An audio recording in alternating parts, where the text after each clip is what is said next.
کلمہ پڑھتے ہی حضرت عمر نے فرمایا یا رسول اللہ جب آپ سچے، قرآن سچا، اسلام سچا، تو چھپ کے نماز پڑھنے کا کیا مطلب ہے؟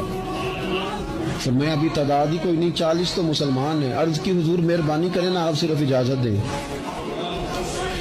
20 لوگوں کی صفیں بنا دی گئیں، ایک صف کے آگے حضرت عمر ہیں، ایک صف کے آگے حضرت امیر حمزہ ہیں۔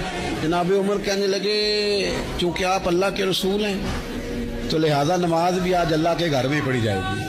تو حضرت عمر بیت اللہ شریف کے بیچ کھڑے ہو کے نعرہ لگاتے ہیں، فرماتے ہیں میں عمر ہوں، تم مجھے بھی جانتے ہو، میرے باپ کو بھی جانتے ہو، تم میرا قبیلہ بھی جانتے ہو، میں نے پڑھ لیا ہے محبوب کا کلمہ۔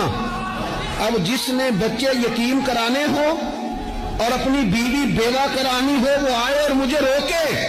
یہ محبوب اللہ کے ہیں اور گھر بھی اللہ کا ہے، تو نماز بھی آج اللہ کے گھر میں پڑھی جائے گی۔